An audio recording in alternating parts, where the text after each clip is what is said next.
Hi, welcome to another exciting episode of the Andre The Beast Crayton Show. Another exciting show, and definitely, and I mean definitely, another exciting guest. Let me tell you where today's story is going to be and why this young man is sitting right here.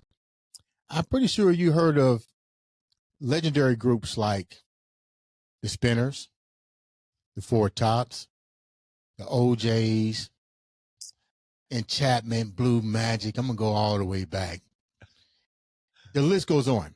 But let me tell you, today I'm really, really fortunate that this young man has graced the studio presence because he's a legend. He's Indiana's own, and I do mean a legend when it comes to the music industry. I know we heard of Babyface, but there was an artist way before there was Babyface. Let's welcome to the show the one and only Mr. Entertainment himself, Mr. Rodney Stepp. What's up, big dog? Hey, thank you, man, for inviting me here. This is an honor to be here with you. Man, I met you briefly at the music event that Sid put on, and I had no idea that I was sitting next to royalty. And I do mean royalty. Okay. So before we get started, Rodney, tell the viewers, tell me a little bit about who you are. Well, I'm Rodney Stepp. I'm a graduate of Christmas Adams High School here, right here in the city of Indianapolis. Went on to, as you say, to some type of small music fame, so to speak, by being the musical director and also the keyboard player for the Mighty Mighty Spinners. Wow. That everybody knows about. But even before then, it was high school, it was bands, it was the Diplomats in high school, it was Rapture after the Spinners, it was Jazzy Cazzy and the Eight Sounds, which, we had a recording with that group. And hey, it's all about music in my world. I'm familiar with Christmas Addicts. My pretty much whole family, the Craytons, all went there. Okay. And the Taylors. All right. Attended Christmas Addicts High School. That's a legendary school in this city. How was music introduced to you? Well, music was actually introduced to me at 4.5 years old. I started, believe it or not, piano lessons at Jordan College of Music at 4.5. Really? They called me a child prodigy, so to speak. It was my aunt that discovered my talents, and she mentioned it to my mom. She said, hey, you need to have him tested, because the story goes with her, when I was 2 years old, they had a piano. Mine had a piano at her house. Right. And I would always crawl up to the piano. Right. And when I was about 4, I was actually playing a song, a TV theme song. At 4 years old? At 4 years old. That's crazy. And she was like, and I was picking out just the melody. I wasn't playing chords, but, just whatever the melody of that show was. Mm-hmm. And that's when she noticed that my mom and dad, I was blessed that they were able to afford to get me tested. And they took me over to Butler and Jordan College of Music, and the rest was history. That sounds unbelievable, right? Yeah, I know. It's sometimes when I was told the story when I was younger, as I was growing up, I was like, wow. But then I remember, the recitals. Right. I played with the Indianapolis Symphony Orchestra when I was 9. I've seen them perform. Really? I was 9 years old. I did a recital with the Indianapolis Symphony. Is anybody else in your family genetically gifted like that in the music? Oh, yeah. Because usually what I'm saying is if it's one, somebody else too. Yes, that's true. Well, I've got a first cousin that was the co-founder of the group Midnight Star. He went to Shortridge. We have Alan Burke, who was not only the musical director for the Spinners for 23 years, right, but he was with Aretha, Marvin Gaye, Patti LaBelle. All these guys are from right here. I have another cousin that taught school for music, the school for 30 years, a graduate of Kentucky State, and got his master's in music at Butler, Mike Simmons. Mm-hmm. Bill Simmons is his brother, who's right, with Midnight Star. I have a cousin, Daryl Armistead, who now lives in Chicago, and his sister, Carol, both of them Carol was a school teacher for almost 50 years of music. She's worked with some of the biggest gospel acts and plays for about 5 or 6 churches in Washington, D.C. And the list goes on and on. Yeah, we have a big musical family. Music and sports. You mentioned something. You mentioned a history of names that came out of Indiana. Now, I'm just hypothetically thinking here. The reason that these names are not noted today is because we wasn't allowed to get the exposure or the resources. Because I think the only newspaper that we probably had as a culture was Indianapolis Recorder. True. And the Indiana Herald back in the day. And of course, there was, it was one of those things we were there was the segregation going on, even during my early years. A lot of the blacks attended either Attucks, Shortridge, Tech, Washington. It was mostly inner city schools. What happened to Woods? Wood got canned. That's because everybody beat him in basketball. No, no. But no.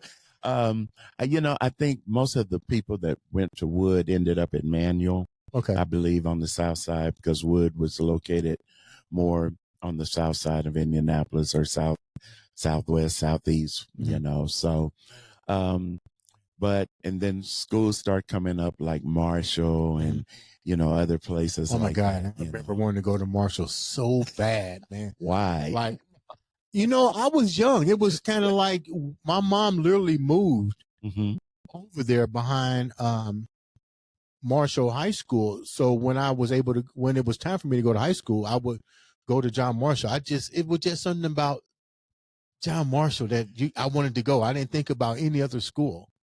I tell you what, Attucks was the best school in the city. I believe it. And I tell you, I'm not saying that because I'm a graduate. I'm saying that because we had the best teachers.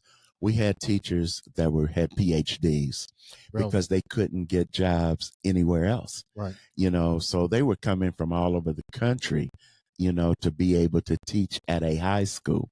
And with Attucks being predominantly black, and these teachers came in, they expected a lot of us.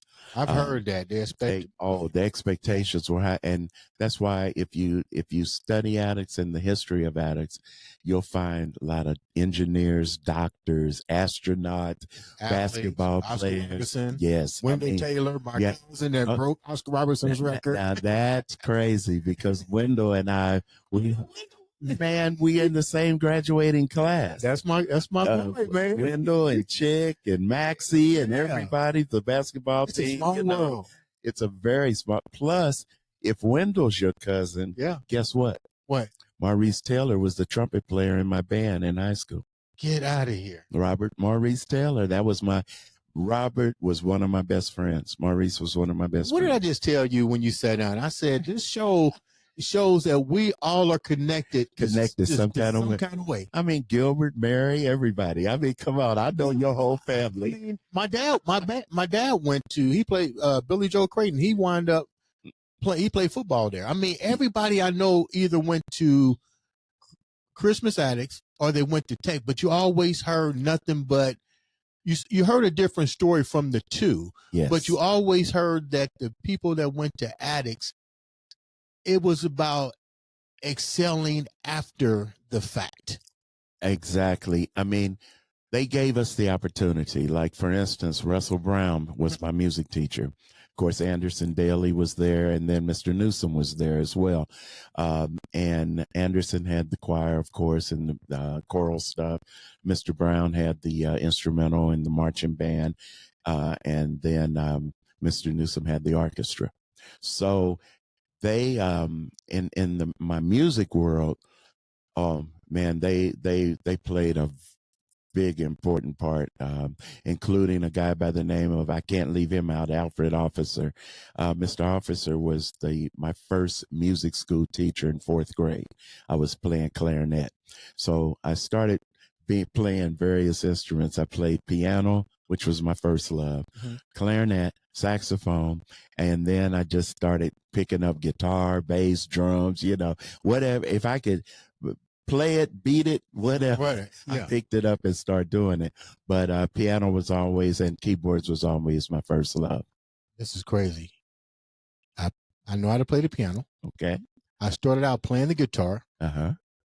I fell in love with the bass. And middle school, I played the alto sax. Oh, wow. And wind up playing the clarinet. That's crazy. See. And people look at me and they're like, don't like you play any instruments. I said, I do more than just pump iron. Trust me. But my question here is this for you. You was gifted with the ear of music at such a young age where you can hear, because that's pretty much how I started. I can hear and can play something, but I didn't know how to read music. So I had to learn music. What was that like for you to be gifted where you can hear a song and play it, but now you have to be able to read music to excel to some degree? What's that like for you? Well, I guess, for me, with me starting with the lessons at 4.5, I started reading. I had the ear evidently Right. already, but then I was trained, and I was trained classically at first, and when you're taking lessons and, you're playing Mozart and Tchaikovsky and, Beethoven. I told somebody there yesterday, they looked at me like, what's crazy? They said, you listen to what? That's right. You listen to what? That's right. And that's where I got my discipline from. And then, of course, it was easy to start because some people can only play with music. Like you'll see, for instance, a lot of older gospel pianists or something that might be in the church. They may play and you notice they're reading out the hymn book. They couldn't do the Hezekiah Walker and all that kind of the Kirk and everything. Right. But unless it was written, and then it's going to be a little stiff. We were gifted that we could read and we had feel at the same time. I just call it feel. You just get into the music and hey, just pump it out and go for it. Have that rhythm. But the whole key between what gifted me with the being able to read was able to be able to do sessions in a lot of places. Because a lot of times they don't have time for you to sit up and learn something. It's like put the music in front of you and they still want some feeling, but at least you can get through the chord changes or the lines or whatever. So it's an advantage both ways, to be able to have that ear and to be able to read. You might have had a technical advantage over everybody that you came in contact with growing up and even going to high school because you had that gift prior. Were you ever looked up? Did you ever get like some people almost like bully but not bully because you did know more than the other people and these things came easy to you? I didn't get bullied as much and the only reason was because I was an athlete as well. Oh, okay. So I should have understand. And that helped a lot, so to speak. So all the gangsters and all the gangs, I kind of was cool because I did the music thing and I could go out on the court, with them, and so I kind of wiggled my way through Hallville, Lockville, Clifton. I know those areas. Yeah. So, because I grew up in what they call the Flanner House Homes, which is a historic place now, over by Crispus Attucks. Is that Indiana Avenue? No, it's close to Indiana Avenue, but it's only about 5 streets. It's 12th Street, 13th Street, Ransom, Brook Street, Brook Lane, Fall Creek, Parkway, East Drive, East Lynn, and West Lynn Drive, and that's it.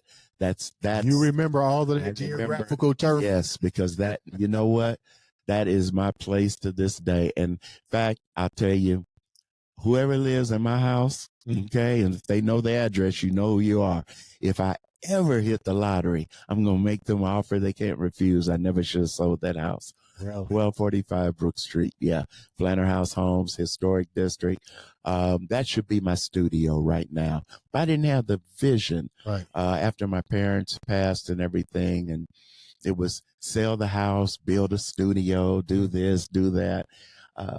But if I had had the right vision at that time, and I would have kept that house. I'm pretty sure a lot of us would, but the generation didn't understand economic wealth. Exactly. Now, if you look back it's funny because when people come to Indianapolis and I give them a tour of the downtown areas and stuff, they go, "Oh my God, this is like," I say, it didn't used to be like that. It was really minorities that was occupying all of this area. But when you don't have the resources or the education part to say, I need to hold on to this is usually what happens. It goes in somebody else's hands. And we call it, some people call it gentrification. I don't call it gentrification. I call it the fact that our ancestors were unfortunate to not know what they should have held on to. And then in certain cases, they wasn't even given an opportunity. It was taken from them through the system, so to speak. I have a situation like that with my family out of Kentucky. We had an aunt that she was a slave, and her owner gave her when they let her go, they gave her $8,000 and some land, and this land, it was on the Kentucky River, okay, down in down in Clifton. I'm not going to say we were forced to sell. It's a long story, but we still should have. That's another piece of property we let go. Yeah. And we never should let it go. But that's a story for another day. But that's just to piggyback on where you're coming from with Indy. Same thing with the Flanner House Homes where I grew up. IU would love to have that. Okay. And they're going to get it, but they're going to have to keep it because now it's just, it's a historical property now. Yes. A historical landmark and everything, along with Phillips Temple, the original Phillips Temple Church that was right there on, it's Martin Luther King now, but back then it was West Street. Really? Yeah. West Street up until about 25th Street, then it became Northwestern Avenue, and I remember Northwestern. Yeah, and then 38, then it 421 when it crossed 38th Street. Well, it's still Bluff 421 and Bluff Road when it went south. Yeah, yeah. I know my city. So let me ask you something. You mentioned something. I think the viewers need to resonate to this. What memories do you have of that? Because you clearly said you wish you want it back. What were some of the most beautiful memories? What were some of the difficult memories growing up? The most beautiful memories was, man, the neighbors, everybody was your mama.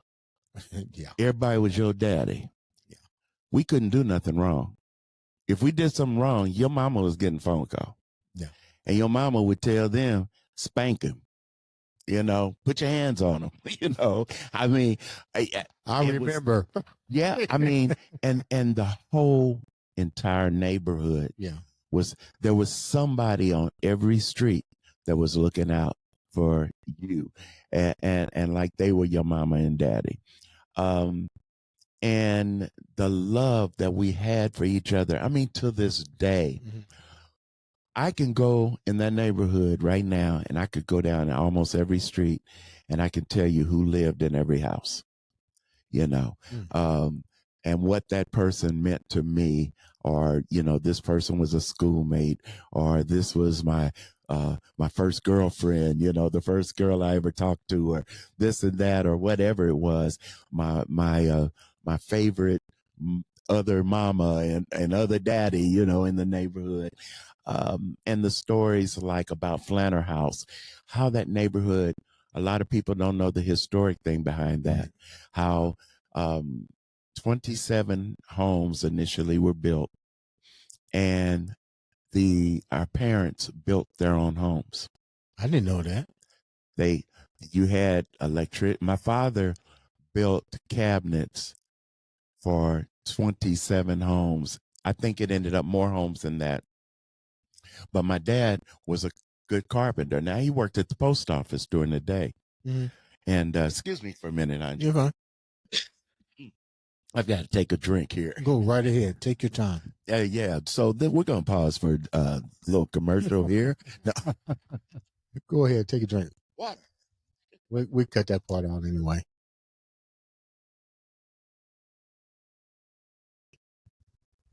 Shake it.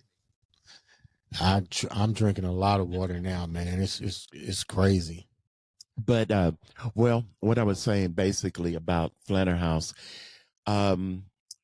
you had one of my friends' father was an electrician. So when these guys would get off from work, they would go build each other's homes. They each had different talents.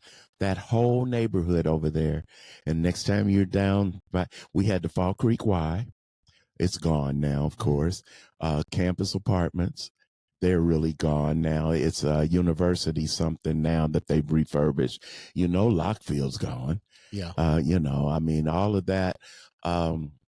We had, of course, back then, it was a General Hospital. It wasn't Wishart yet. It was General Hospital. Okay. Where Wishart and Eskenazi basically is now. And the neighborhood was so historic. We had a lot of people, a lot of musicians, and a lot of athletes in the neighborhood. A lot of high school basketball stars, and that's why I'm so connected with Wendell and everybody else. I mean, these guys are. I mean, people just don't know. Legendary. They got legendary stories.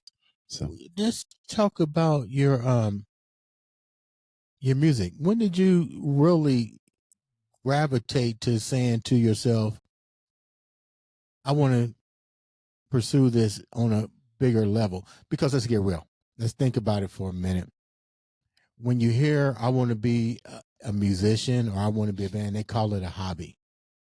When did you change that narrative? And was that brought to you with your counselors? With my counselors, I would say no. With my passion, which I didn't learn about passion until I was almost 40 years old. Really? I was about 40 years old when I learned about passion. I mean, really understood passion. A lady sat me down and she talked to me about my passion, okay, and explained a lot of things psychologically and educationally and mentally, But I would say, honestly, first of all, like I said, I started off, I'm playing basketball. I played a little baseball, but basketball was my first love. My mom wouldn't let me play football because she thought I might get hurt, but yet and still I'm playing in the park with no pads. You know how we do.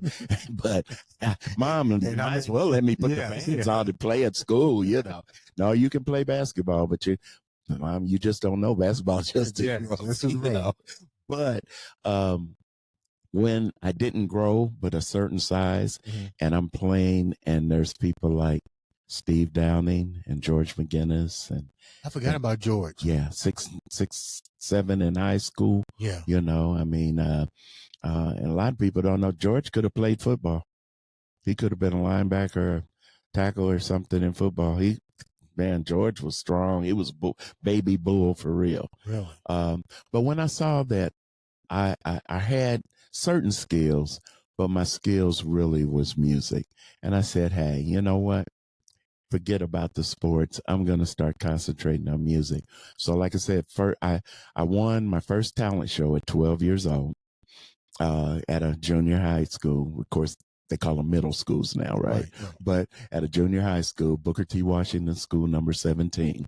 Okay. I don't even know where that is. It was right next to Attucks. And it's torn down now. Really? Yeah. Okay. It was a little school, a little 2-story building, and it was right there on the corner of 11th and West Street. You know, which is now I'm going down that street in my mind, Yeah. and I think I remember something being told. There was a building there, you know, and we used to, I mean, you know, addicts didn't have a gym back then. Right. You know, I mean, they were just that was about 64, 65 is approximately when I think Addicts' Gym was finally getting built. And because there was a period where we had to practice because of the high school teams, we couldn't schedule our junior high school team in the gym. We had to practice on the stage of the auditorium. Really? Yeah, they'd go get those portable baskets, and then when they got to a certain point, then they start scheduling us in that auxiliary gym, which is now the museum. Yeah, I'll go way back. I'm getting a complete history lesson here, and this is crazy. But the original question about gravitating to the music, I just started getting pumped up. I mean, I had all these cousins that played. Our family wasn't thinking either at the time. We had so many musicians in the family, they could have put us together and we could have been a Jacksons or a Osmonds or a whoever. But we all ended up doing our things individually, except for me and my cousin Bill. We were in the group, the Diplomats, in high school together.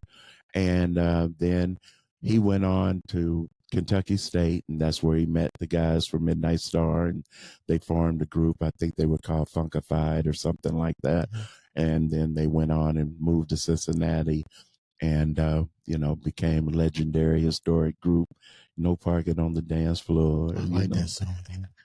Yeah, I like Searching for Love, which Sid helped write. Yeah, he was a co-writer on Searching for Love. And, I mean, so that's a plug, Sid. I just plugged you, so hey, I'll expect that check. We're gonna talk about Sid in a minute. So you're talking about the mid '60s to the '70s, and you're still talking about something that's really crucial for people to understand. We're still dealing with racial tension at its peak. How difficult was it to pursue your dreams knowing that eventually you got to cross those thresholds to be into white presence? Because you just can't say everything's going to be a black presence. It's just not how the world's gonna be. But how difficult was that for you, and when did the opportunity come where you start to see yourself being accepted and recognized as an artist on both sides of the track? That didn't happen until, honestly, I was with the Spinners. It never happened locally, even though we may have played a Shortridge High School talent show or a Broad Ripple High School talent show or whatever. And every talent show we played, we won, the group. But though we might have had a mixed audience, we still were completely segregated. We were with a company called Designated Productions, and our parents allowed these 4 guys to kind of guide our careers, which is a legendary in itself. I mean, this is a huge story by itself. But we were playing clubs like the Demonstrators, the 20 Grand, Dave's Country Club, Dave's Lounge, which was on 16th and Northwestern. Dave's Country Club was way out on Pendleton Pike. We were playing, we never got to play like the 19th hole or anything like that. That was more jazz, Jack McDuff, Jimmy Smith, people like that would come in. And at our age, we never even got to play the Sunset. But we were playing a lot of places where we had to be chaperoned. This is funny. One of my craziest experiences was playing. I'm 15 years old, And if you've never heard of this club, you have to look it up. It's called a Pink Poodle. And it was on Capitol or either Senate, one of the two. I can't remember. Okay. And Pink Poodle was definitely a different type of club, okay? And we're 15 years old and we're playing behind all of these entertainers, right? And I will just say, look it up, okay? That's I'm gonna look it up. not going to mention anything. I'm just going to say it was an experience, you know. And throughout my musical career, again, until I got with the Spinners on a national level, I never felt like we were accepted only in the black circle, you know. Even I spent 21 months in the service. I got drafted and I was in the Army for 21 months. When I got out in January of 1974. And 2 weeks later, I'm with the Spinners. That's how fast that happened. Okay, we're gonna move. Hold that thought. Let's talk about your first group because it all starts with the first. How did you wind up picking your first group to do the album Rapture, and how did all that come about? Because you're just now, that's in the 70s, and now you're starting to release. You're almost like Tupac and all them other guys. Only difference is you alive and you now releasing music that you don't have hidden away and stuff. 50 years. Yeah. Right. So how did you wind up picking your first guys to be with you when you did Rapture and decided to do a group and go into the recording studio? Because everybody doesn't have your vision. Well, and as you can see, this particular album was just released. Okay, you see, look who wrote the liner notes for me on the front. Now there's some real heavy. There's a whole story on the liner notes in the inside that was written by Kyle Long from WFYI, and Ethan Alifat, who's the owner and the guy, the vision that's with now again records in LA. It was he supported this, and he's the reason why this is out. It's on vinyl, as you can see, so they put some money into it. Yeah. He wanted to bring back what it was. Now, how Rapture started was this. I'm with the Spinners. I had just turned down the Jacksons. Which Jacksons? Michael Jackson. And okay. This is going to be like a 2-hour-long segment. You got turned down? No, I turned them down. Okay, wait a minute. Hold that. How did that come about? Well, the Spinners, we were in a place called Painter's Mill.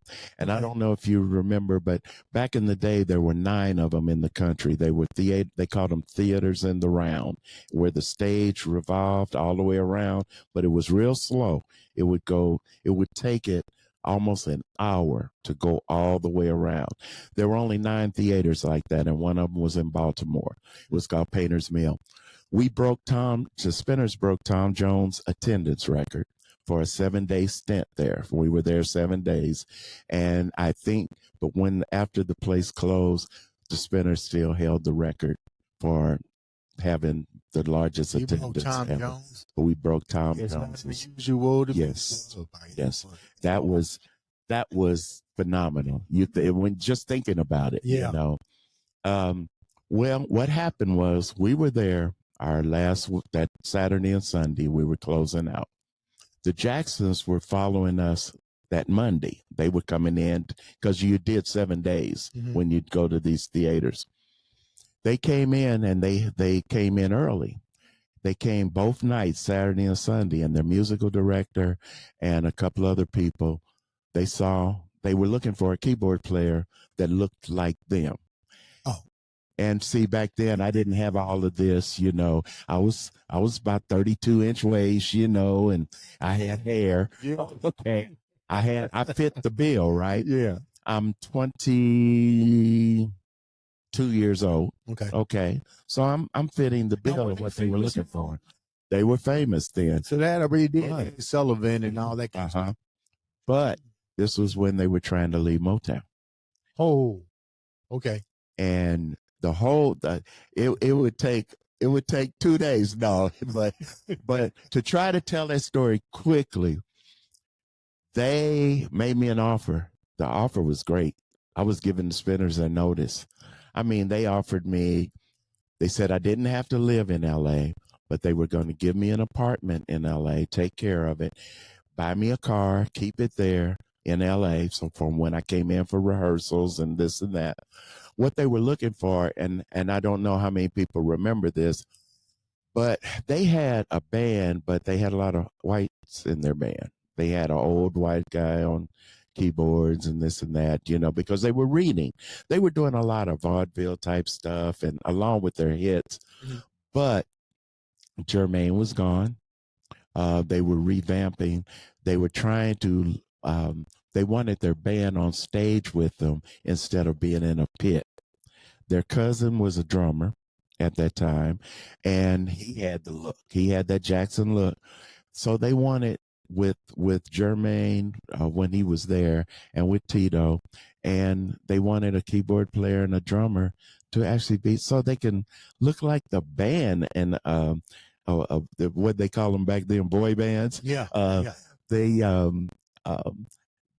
wanted to have that look instead of their musicians being in a pit with the orchestra in that type. I think I remember them trying to transition with a band. I thought it was different. Yeah, exactly. It didn't fit them because I wasn't used to them with a band. You know, I mean, I'm used to seeing them the orchestra and I was so used to them like literally harmonizing and dancing. Yeah, and then you had one guitar player on one end and the other one, Tito on the right, Jermaine on the left, that type of thing. But I get back. Our next gig, Spinner's next gig was in New York at a place called Westbury Music Fair in New York.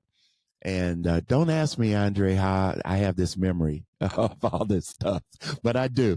And you know why you got it? Because we'll talk about that too later. Okay. It's passion. Okay, there you go. Yeah. And we get to Westbury. I'm telling the Spinners the bad news. I'm going to give them 30-day notice. Tom Bell, Henry Erdogan, Atlantic Records, Linda Creed, who was my buddy. I'll tell you a story about her later.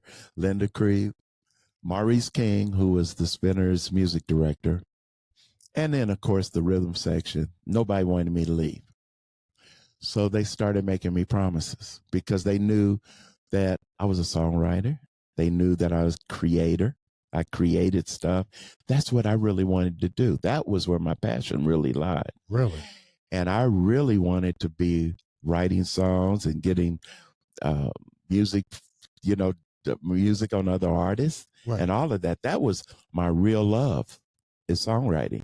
And I got inspired by that in 1963 when the Beatles was on Ed Sullivan. And that's another story for another day. But that was my inspiration, 1964. February 1964. The Beatles were on Ed Sullivan, and that's changed my music world forever. I fell in love with the songwriting of Lennon and McCartney. Really? And me and a buddy of mine, James Walker Jr. And I can see how that can happen because when they touched ground here, every single thing that they produced, the words were immaculate. Unreal. I mean, I was like, Strawberry Fields Forever and this and that. And even the simple stuff, I want to hold your hand, I mean, she loves you. Yeah. I'm like, wow, these guys are they're just innovative and creative. And they capture you not only with the music, but the lyrical content, and then when they started writing ballads like Yesterday and Eleanor Rigby and stuff like that, it just intrigued me. And that's when I began my songwriting. So, and I was 12 years old then. Let's go back a minute. Hold on. We're going to be. I haven't even told you the story about them yet. Yeah, This is crazy. And you know what? I remember that album. We're going to talk about that in a minute. But let's go back a minute. So they start promising you things that they couldn't deliver on because they saw that you was very talented in other areas that would have cost them more money. Are there any regrets for not going with the Jacksons? You know, I've lived my life saying I will never have regrets because we make choices. Right. And I made choices at that time because I believed in what a man or a woman was telling me, especially about my future and my career. And because I had been there so long and they knew me, they played on my emotions, so to speak. They were telling me, you know, one of the biggest things that they told me was, well, you know, Berry Gordy won't even let them use Jackson 5 anymore. And blah, blah, and this and that. And you don't know what the lawsuit's going to end up because they were in litigation at that time. You don't know what's going to happen. And we can give you, you know, we're on top of the world right now. We're Grammy nominated artists. We've got the top hits, top producers, blah, blah. We're going to have you working with them. We know what you can do, blah, blah. And I'm going like, you know, you've put the time in, you know, and you're ready. I'm going like, yeah, put me in, coach, you know. And then 6 months later, no phone calls, no request for, you got any songs you want to present to anybody or nothing, crickets, you know. And Linda Creed was the only one that kept trying to get Tom and everybody else, you know, because it was Gamble, Huff, and Bell, the Mighty Three Music, Kenny Gamble, Leon Huff, and Tom Bell. Okay. They wouldn't even, Linda Creed wrote all those lyrics for all those songs, including all those stylistic hits. If you go back and study Linda Creed, People Make the World Go Round, You Make Me Feel Brand New, you know, just all the stylistic stuff. You Are Everything. Then you get into Spinner stuff. I Don't Want to Lose You, Rubber Band Man, Sadie, I'll Be Around. I mean, she has something to do with almost everything. Okay, really? And all those are classics. Classics, yeah. I couldn't even think of the word. I was going to say memorable. That's why we're doing a Spinners tribute show right now, and that's why we sold out. One of the reasons we sold out. The other reason is that we put on a great show, and you had. We'll talk about that later. Let's go back to what you asked me about Rapture. I'm sorry, audience. We're flying all over the place right now. We're just having fun. We're loose. Apologize. We'll go back. Okay. So what was up with? So where are you at on here? You can't see me with all that hair. With the looking G. Right. Okay. So who are all these guys? Okay.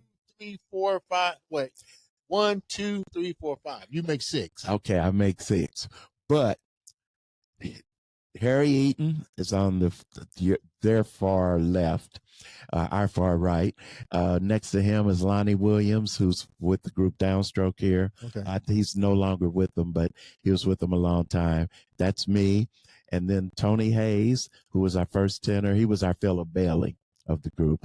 He was good, man. Okay. Then Rodney Voorhees, who was the bass player for the Spinners. Also, Rodney and I we started our first band together, which we talked about, the Diplomats. Okay. And then this is Alfonso Surrett, who was from here, right. who went on with Curtis Mayfield, and then he went with Al Hudson in One Way. He's a minister now in Chicago, has his own church. And Harry used to be with Betty Wright for years, 20 years probably. And I got him when he came back home. Lonnie and I were in the Diplomats together, high school. And Lonnie and I were best friends at the time. So we won't tell any of those stories because those are pretty rough. And then, of course, me, Tony. And how that happened, I'm with the Spinners. Mm-hmm. Again, vision, right? Right. Okay. I'm kind of a little disappointed because, you guys didn't keep your promise. I'm not writing for anybody. I got these big producers. We've done a lot of albums. Money, even though you wasn't writing? I mean, I was getting paid from the Spinners, Okay. but nothing from, and anything else. So after we did this live album, my stock went up because the organ solo on Mighty Love, everybody was just freaking. I mean, including Billy Preston, who was a good friend of mine back then. Billy would come to every show we did if he was in town in LA. And I bless Billy's heart. I got to ask me about that later. Okay, I'll tell you a little secret. Because this is something that I loved it, man. That dude, man, could play. Yeah. Okay, but he was a good-natured guy. But that put me on the map in the entertainment world, musically, the industry, put it like that. So I started getting called for sessions. I did some sessions for Brian Dozier Holland. I did this one song, and we recorded it in California. He wasn't physically there, but the track we did was for Fred Wesley, which was James Brown's trombone player and musical director. I did some other stuff for a lot of different artists. And so I'm with the Spinners, and I had this vision. I'm going like, you know what? I'm going to get my songs out. I'm making money. I'm making good money. Okay, we're out there. We're top group for 4 years. We're the top group in the country, Hold on, when you say making money, give me a number. Back then in the 70s, yeah. I was probably averaging about $1,500 to $2,000 a week. Wow. In the 70s. Yeah. And then they start putting us on retainer as well. So when we wasn't working, we were still getting paid because they wanted to keep the unit together. And they were making money. The Spinners went from probably about $40,000 a night to about $150,000 a night. What do you think made them so different in an era that there were tons of groups? Okay. Can I be honest? Yeah, seriously. Can I be real honest? Real honest. White people gravitated to their music. Well, why didn't they gravitate to other artists? Because let's get real, there was tons of great groups outside of the Spinners. I'm not knocking the Spinners. No, but they were on the same playing field. To me, the Temptations is still one of the best all around everything groups as far as I'm concerned. Okay. That's my group. Those were my guys. But this is just my opinion, okay? Of this is my little corner of the world of what I'm thinking in this industry. Spinners came along in a time where they got the right producer, the right record company. They were with Motown. If you remember, Spinners were with Motown too. But like Billy Henderson said in a documentary, there were too many of them. There was the Contours, there was the Four Tops, there was the Temptations, there was chairman of the board, there was, you just go down the list, and you had all of these groups with Motown. Well, you can watch the Temptation movie and see all the groups that was lined up out there. Exactly. So things were breaking a little bit because, we were getting close to the disco era, in the mid 70s and everything else. And the Spinners' music just gravitated and crossed over. I hate that word too, but I hate let me not use those type of terms. I dislike, certain terms because they categorize music. I don't think music should have any kind of, you can say gospel and Christian music, you can say an R&B, you can say rock, but why we got to have all these charts? Music is music. Country music, this and that, whatever. But when it comes down to it, it's still music. Yeah. And we have segregated the charts and everything else, in my opinion. Well, again, the Spinners' music we started noticing our audiences averaging 70% white, 30% black in the 70s, with all the different riots and this and that and everything else that was going on in that time. we started noticing that in most of the places we would go. Now, when we went to Atlanta, different story. When we were at Apollo in New York, different story. But when we were at all these other places, like from Radio City Music Hall, Carnegie Hall, the Greek Theater in L.A., or doing major work like that, all of the big concerts and arenas, a lot of them were 60-40, 70-30. And it wasn't until later to me that whites really started all of a sudden listening to Motown. And I can honestly say I feel I can say that because I've been with a white rock band for 21 years now. People just don't know. I've been with a group called the Flying Toasters right here in Indianapolis for 21 years, going on 22. And they're a rock band? They're a rock band. First rock band. I'd never played rock music before, and I was made an offer to audition. And I tease my colleagues all the time. I said, you know what? I've only auditioned for groups twice in my life. And one of them was here in Indianapolis. That speaks volume. The Spinners was the first one. That was the first group I ever auditioned for, and for a job. And the second, because I didn't audition for the Jacksons. They wanted to hire me. They wanted to sign a contract right then. And then I auditioned for the Flying Toasters. But I've been with them, like I said, 21 years, and it'll be 22 years in March. Wow. And so I got my teeth cut a little bit on a little, rock and this and that. But a lot of those guys, they don't know the history of a lot of black music.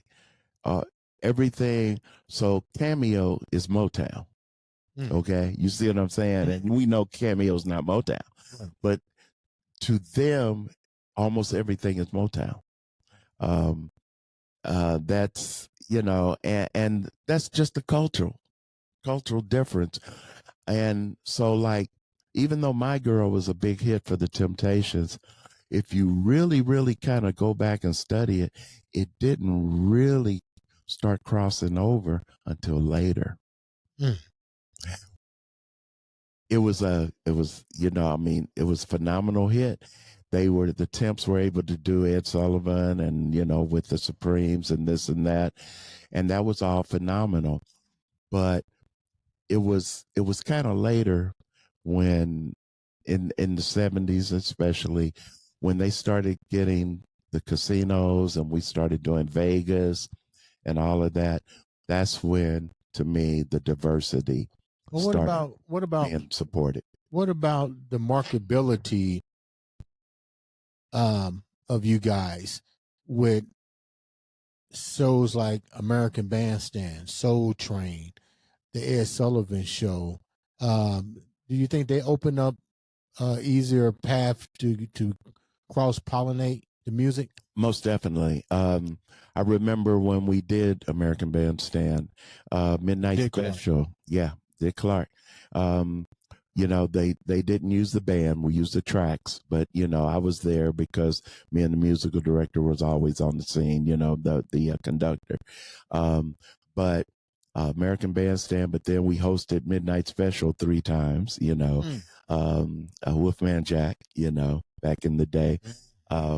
And my resume, sometimes I shake my head, Andre, of when I read some things that I haven't seen in a long time, when I send stuff out and people ask me to send stuff to them, and then I look at a certain I said, gosh, you played on every talk show there was. Yeah.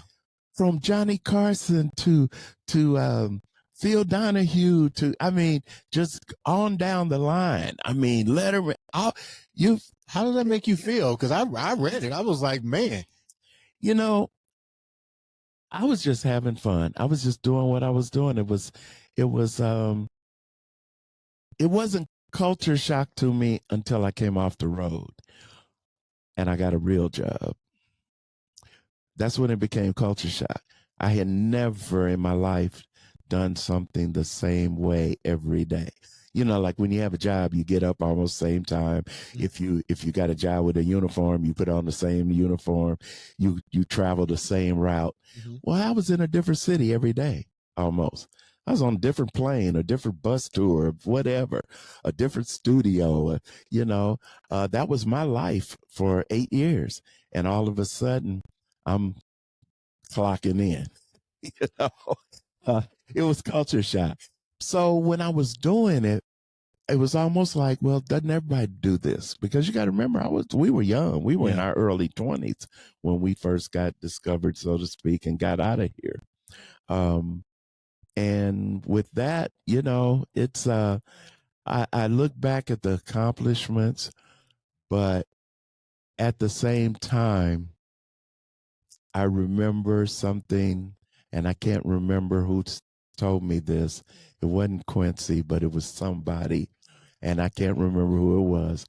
But they were telling me about the gold records, and they said, I remember that gold and silver, the gold and platinum and diamond records. Yeah. Okay, they said, you know, these are nice on my wall, but guess what? I can't eat them.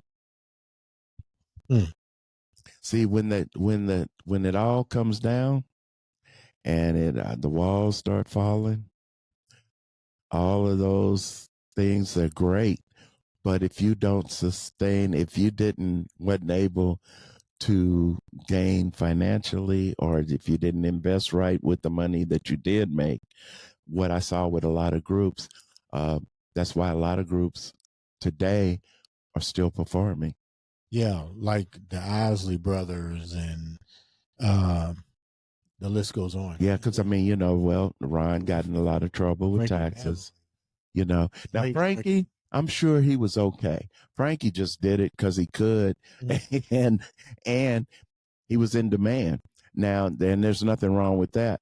I see that happening, and again, these are just opinions, no factual basis, but I see that happening in the industry right now. With the streaming, we can't make any money as musicians. We just talked about that. You know, and so the musicians that are making money. Hold that thought for a minute. Okay. We just talked about that before we did the interview. Why do you think that me and you know that?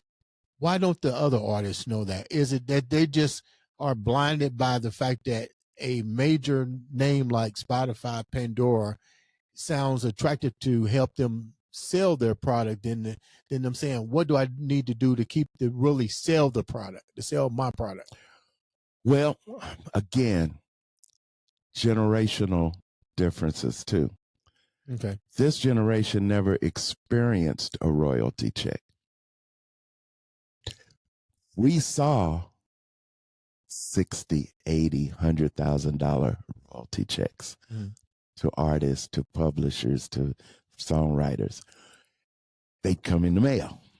You know, I mean, even when I was doing TV shows with the Spinners, I mean, just being in the Musicians Union, LA 47 or whatever it was out there, I'm getting surprise checks because they doing reruns on all the shows. I'm getting checks for $800, $1,500, $2,000 just because we were on TV for 20 minutes, you know, whatever. But them not experiencing getting that kind of money, then they can't compare it to anything. So the streaming industry for them is what the music industry is. And for us, us old school artists and people, we know that there's people that used to make good living being songwriters. But is it easier for the day's artists? Even let me rephrase this. Is it easier for today's artists because they don't have to work as hard to maybe, I'm going to use this word clearly, maybe become an overnight sensation? Because me and you share something off of the set, and I share with you pretty candid. I even talk to the artist. You're only as known as the people that you're around. So just because you got something on globally doesn't mean that somebody's listening to you globally. And you don't know, you know, I've schooled myself somewhat. I think for my age, I think I'm pretty savvy with social media. With all this stuff, Yeah. right? You're past savvy. But the thing is with that, I think that the understanding, we need to make our money right now live. Mm-hmm. There's a reason why the old school artists are making money right now, making more money than some of them ever made. The demand for entertainment. People are starving for entertainment. The younger artists are not, a lot of them, unless they have come up among the ranks, they're not entertainers. entertaining. Okay, I mean, you wouldn't pay $300 ticket in Vegas to see some of these artists. We was at an event. We're gonna go back to the Spinners a minute. We was at an event, and one of the ladies, the last event me and you met at, and the lady reached out to me. One of the ladies, she said, "Well, what do you think about the one artist?" And I said, "You want me to tell you the truth?" She goes, "Yeah." I said, I didn't even know what he was singing, didn't understand the message, and I didn't know what he was trying to deliver. I understand. And she took it good. You know, I said, but I'm just being honest, and I'm not a music connoisseur, but I know music. Yeah. I know entertainment. And I said the first thing that I was looking was trying to figure out what his message was. Yeah. Who wrote the song? Because I didn't even I'm gonna be honest, I didn't even understand what he was saying. Where's this going? You know, that's exactly it. I can't tell the difference between the hook and the verse. Thank you. You know, it's, I tell you, you know, I don't like being asked to be a judge in talent shows because I don't like have to be in a position to have to tell the truth on some things. I would rather pull somebody to a side one-on-one and not, you know, be in a situation where, especially those judges that hold up the number signs, you know, and that type of thing, because that can be that can be degrading to an artist too. And I'm sensitive to artists. I've always been that guy. Pull them up. Don't knock them down. You know, everybody is not going to be the best at everything that they do. But if they're, again, when I've learned that if they're passionate about what they do, follow them, see what happens, help them, do something. In fact, I'm speaking, I'm a keynote speaker next week at IU for the music class down in now IU. Have you moved back here? I've been back. Okay. I've been back for a long time.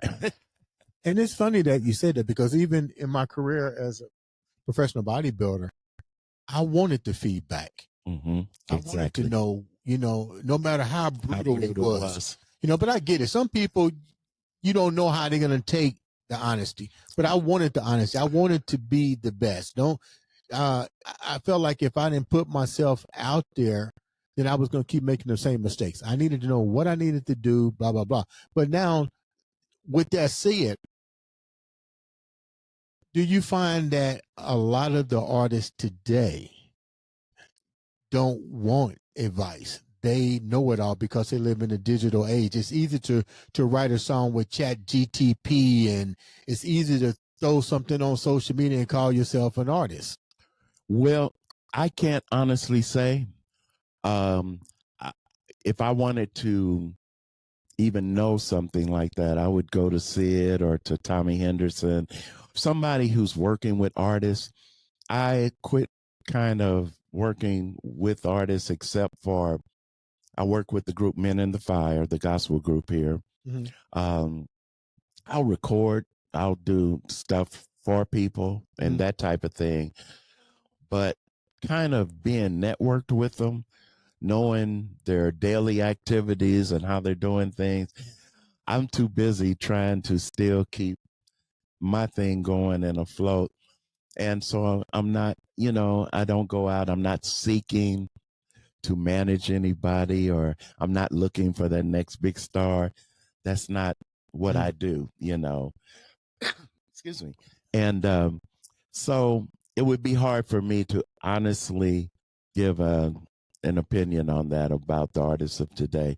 I just hope that my biggest thing is whatever they do, hey, be serious about it. Don't do it for the wrong reasons. Do it for passion. You do it for and don't do it for money. Don't do it for the woman. Don't do it for the song. Don't do it. I mean, because let's be honest. There was a lot of people, and even when we were growing up, get on stage to get busy. Yeah. I mean, hey, but that's real. No, I got high on my music, and that's another thing. And a lot of my close friends, they really commend me for being able to say no, because I was with the biggest of stars back then. I mean, I was going to Hollywood parties at Red Fox's house and, Quincy Jones and this and that. I mean, we were in that circle, and I saw things that, wow, little snotty nosed kid from Indianapolis. How did you resist? How did you resist the temptation, though? Just, man, I didn't like the taste of alcohol. That was just number one. I never acquired a taste for it. And then drugs, and believe you me, I was offered everything under the sun. Hey, man, blah, blah. But I don't know, strong will. I just, and one of my partners didn't fare so well. He partook and it ended up destroying his life, But I guess I saw things and I said, oh, man, I'm not going to do that. I don't need that. Mm-hmm. That stuff will destroy you. I read. I was like you. See, you were a teacher. You taught. I listened. Yeah. See, I listened. I listened to a lot of people out there. I had a guy, and I'm going to tell this story. We were at Red Fox's house. It was, do you remember Sherry Payne, that she took Diana Ross's place in the Supremes? It was a lot of us. We had just gotten through doing playing at I believe the Hollywood Bowl. Okay. It might have been the Greek Theater, but it was the Greek Theater. Red was having a party. So we limousine to the party and everything, but I had a friend that knew that scene. It was one of my first scenes like this, right? This is the naive little Indianapolis guy, okay? We get to the door, the butler, is there greeting you. He's handing you a silver necklace with a spoon on it. And it's silver. I'm thinking it's a gift. Yeah. I'm serious. And I'm not saying I wasn't square, but I wasn't, I wasn't seasoned yet. Right. Okay. And I was hip in other ways. Okay. Yeah. What Tara Power says, hip to be square, But my partner said, hey, man, look, I know you don't do this, so let me school you. 1, don't accept a drink from anybody. He said, from nobody. He said, 2, when they approach you and ask you, do you want this Coke or whatever, right? Just don't say no. Just say, no, man, I've had enough for now. Don't let anybody know that you don't do this. He said, there are drug dealers all in here. And if they know that you're a virgin, they're going to try to get you high and get you hooked so you can become a customer. And that was the first lesson that I learned. Wow. We're talking about naked girls by the pool, this and that. I stumbled into the wrong room. First time I ever saw pure Coke in my life. It looked like a movie. I thought I was in Superfly or something. Brick, big block. got the razor blades, the mirrors. Mhm. I'm staring at them. I'm like, I don't know what the heck are they doing. Yeah. I'm serious. And my buddy, he said, man, let's go. Yeah. He said, cause you gonna be, you a dead giveaway. and we got out of there. But you know, but he did. He schooled me. He said, man, don't take a drink from nobody unless you get it yourself. He said they'll throw a Mickey or something in there, man. Next thing you know, you back in the back somewhere. And you probably already seen a lot of people in your field that became victim. I seen a friend of mine in my roommate, his brother turned him out. That's the first time I seen a brick, and they was like cutting it. And I remember his brother was like, hey, this guy's going to come by. And he came by and he was cooking something over the stove and put the needle in his arm, man. He was throwing up in the sink, and I go upstairs and the girl shooting in her breast, and he was like, cause she got to find a vein. Man, I got up out of the house as quick as all outdoors. And then I wind up seeing my roommate walking down the street, and I thought I was seeing things years later.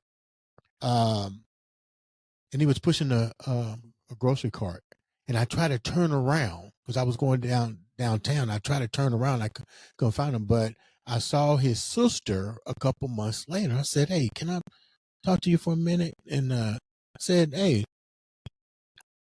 when's the last time you seen your brother?" And she said, "Why'd you ask?" I said, "Because a couple of months ago, I could have sworn I seen him pushing a buggy." She's like, "He got turned out." Yeah. I mean, I saw it in different ways, you know, and one of them really broke my heart, but I was always able to stay away. Yeah. I mean, my music was my passion. And I don't know what made this lady, I'll never know really to this day how we got into that, but she really broke that one word down in Don't many say it. different We're ways. going to close with that because I think I know that answer. Let's go back a minute real quick. What was it like to work? Because you're doing tours now as a tribute to these guys. Now, my favorite spinner is the lead singer and the guy that sings "Early One Sun." Felipe Wynn. Oh my God. Felipe Wynn. It was like working with these guys. He was one of a kind, okay, in many different ways. Love affair. Did you write any music for them at all? Yes, I did. But love that you read about, all unreleased. I have a video right now that I'm a promotional video. We did 7 in 1994 and 1995, and the Indianapolis Star did a big article on it. I brought the spinners in, my money, my time, my everything, my songs, along with other people and my partners that I was writing with. I brought them in. We recorded 7 songs on them. Still to this day unreleased. John Edwards was the lead singer then, and John was the one that sang Cupid and Working My Way Back to You. That's what the ones he's more noted for in the latter days after he replaced Felipe. But my cousin was Bill, of course. He wrote one of the songs. At the show we just did, as people were entering, I had the video playing. It's like a history of the 25-minute video of the spinners, but I played all of that unreleased music in the background. And he was like, man, that stuff still sounds good. I'm gonna have to share some of this stuff with you. Really? And he said, man, I just couldn't believe I was here. To this day, I'm still prayerful that somebody is going to, I can say, make this come to their senses. Okay, I'll say that much. this could be a win-win for everybody in a lot of different ways with that music. They're all gone. They're in the Rock and Roll Hall of Fame. They're not coming back. I got some 7 songs that nobody's ever heard but us. Really? And, you know, you would think somebody, just like anybody else that passes, you know how it is, Elvis music, they find this stuff, you know, and this and that and whatever. Yeah, you're looking for my name, I'm in there. No. You know, Under keyboards. No. this literally brings back memories. Like, I remember Bobby had the smoothest voice.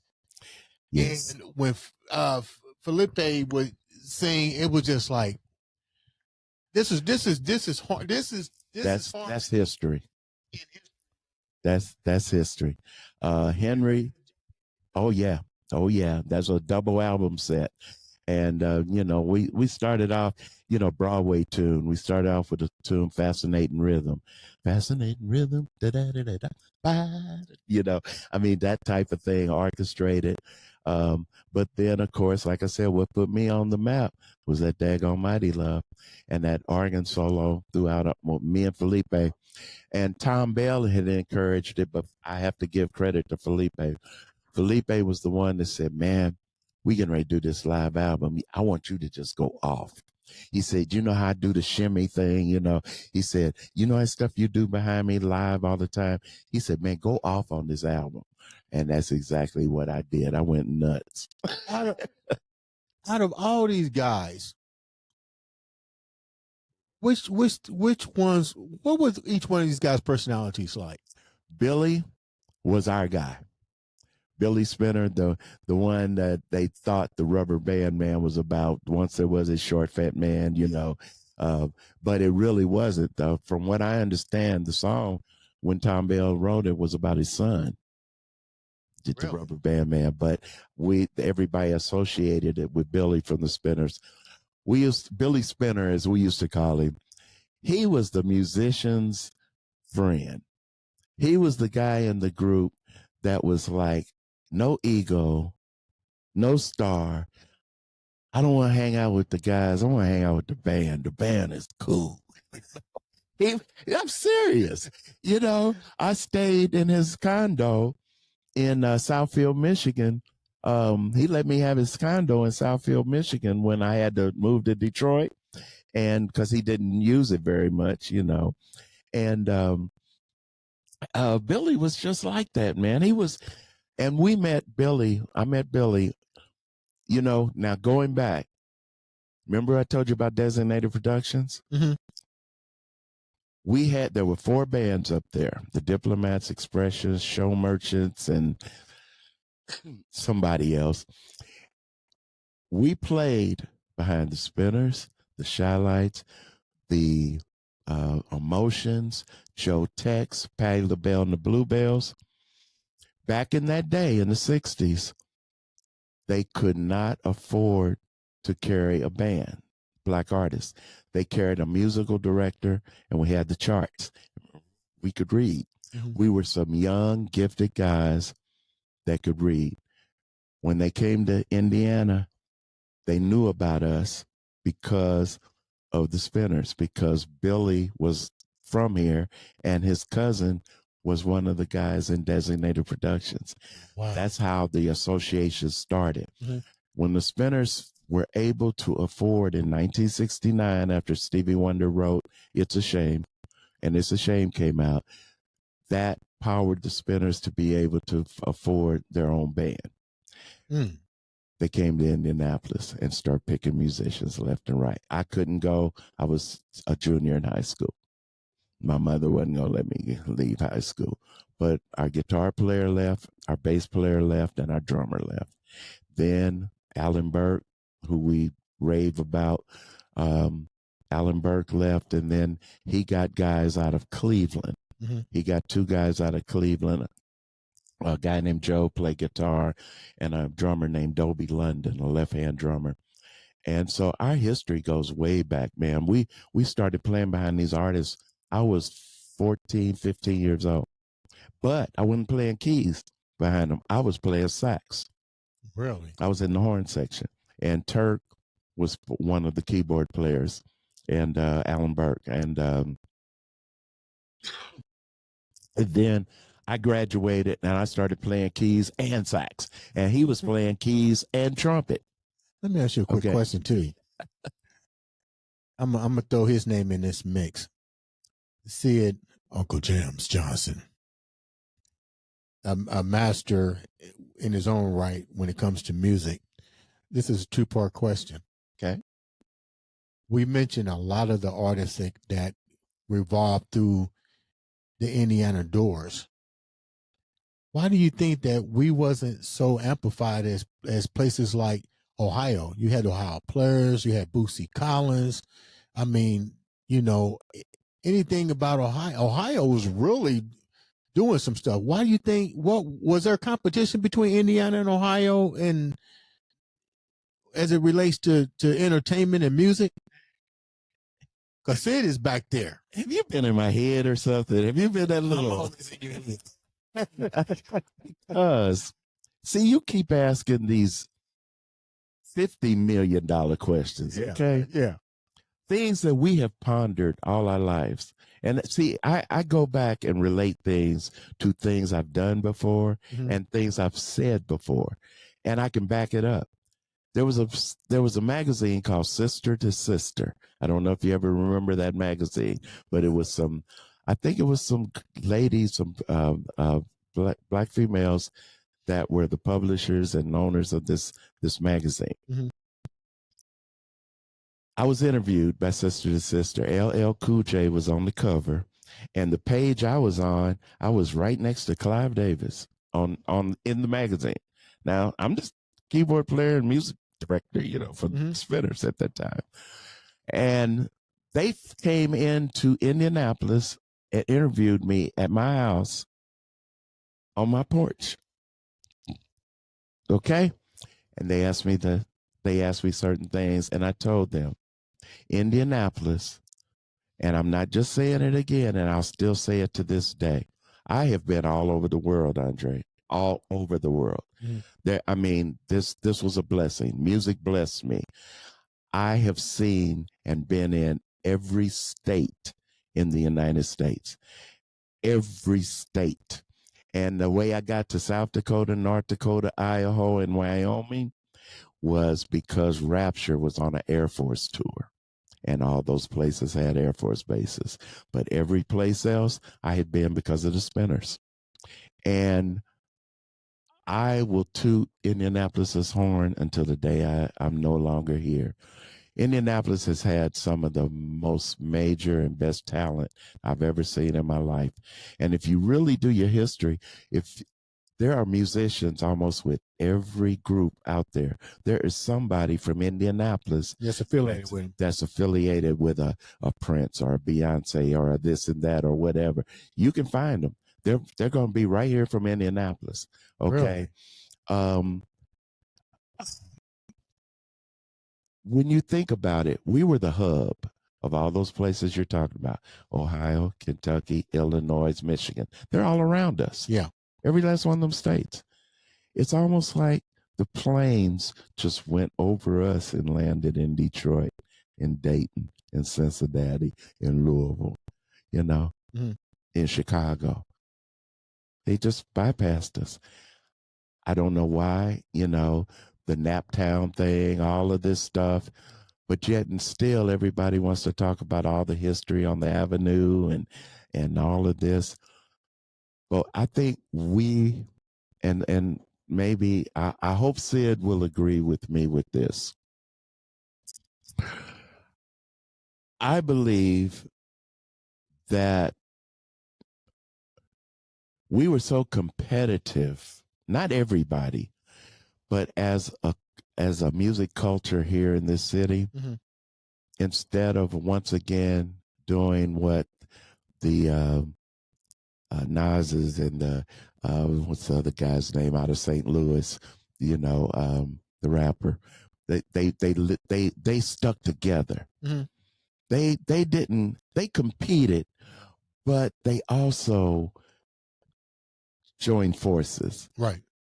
we were a lot of separate entities, jealous of one another or this and that or whatever. And I think that's what tore down um, Indianapolis, because if you really think about it, how many groups do you know that were successful? We can name a lot of individuals. Right. You know, there's a whole lot of individuals that Rayford Griffin, Reggie Griffin, Babyface, Daryl Simmons. I mean, we can go on and on and on. You know, Billy Bad. There's a whole bunch of people. John Halcott, that's worked with a whole lot of industry folks, and those are just right off the top of my head. But it was the groups that made it out of here were the white groups. It was the Roadmasters. It was the Y Stores. It was John Cougar. You know, it was that. You know, what's changed now? What's changed now? You got Sid's pretty much retired. He passed the keys over to Charles. We got great groups that are now coming out with mentorship with Babyface. We got Forecast, who is like, oh my God, unreal. We got, I love those guys. Damon Carl. We got Kelsey Marie. We got K Hugs. I mean, we even, you know what's even more tripped out? We got rappers that can rap without using profanity. That's amazing. Like 12, Dead Silence, like Nipsey. We got a record out with 12. Yeah. I mean, like, it shows that, what does that tell you about the industry? I mean, you know, these are people, though, you hit it on the head. See, they're being mentored by some legends. Exactly. You know, you got a Sid Johnson that's got platinum records and, you know, has written all these hits and this and that, has learned along the way and then grew because the people that he grew then came back and kind of grew him some more, and to the point where, I mean, he's always been knowledgeable about the business. But when you have people like that, you have people like myself, other people that have been around. Some people want to listen and some people don't want to hear it at all. But the ones that will listen to you, they might pick up on something and realize that, one, this is a business. Yeah. Don't nobody care about you. Nobody care about you. Or should I put it like this? What's in it for me? Exactly. And the thing is like, you know, if you get on that wave, ride it. Yeah. And ride it as far as you can go, you know, and try to stay, you know, do your business affairs. Make sure you, how many artists you know got messed up because they didn't pay taxes? Pretty much everybody. Most of those old school artists did. Did Marvin get in trouble for taxes? Got in trouble. I can't hardly think of anybody that didn't get in trouble. But you was mentored by him too, by Sid. Yes. You guys work with Manchild. Well, I was with the enemy, as Babyface called it. And you had to see that interview hear this interview Babyface did. And I was in the enemy band. But he highly respected the enemy band. You know, he was like, we took over. He was bad. You know? Babyface was in his own little yeah, that April. And that band, now, Sid, don't kill me, okay? Because I don't know this story, so I have no idea.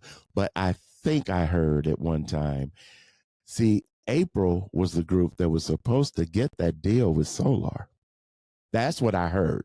Now, I can't confirm that, but it ended up something else because of managements and this and that or whatever. You know how that business is. And I don't know why April broke up, but I have heard some tapes from back in the day. Man, that stuff is still good. That band was good. I don't even know if they ever got to play live, if they were just recording, you know, because at that time I was pretty much kind of out of the scene a little bit too. But man, you know, and then Kenny went, got the chance to go with the deal, and well, we know the rest is history.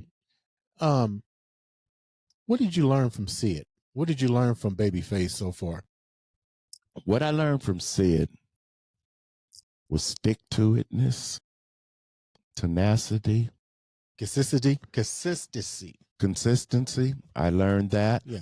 I learned Sid could, it was almost like he didn't care. He cared, but he would give you that facade that, you know, it was all about the business. It was this, it was rigid, it was this and that. You'll be here at this time, you'll be this, and you'll do this. I mean, that's how he you still know, is. And that's good for these younger people, you know. But he was very thorough. I mean, when Sid was 15 and he was doing this, 15, 16, Sid was like administrative genius, you know, and he knew the industry. He knew about copyrights. He knew about publishing.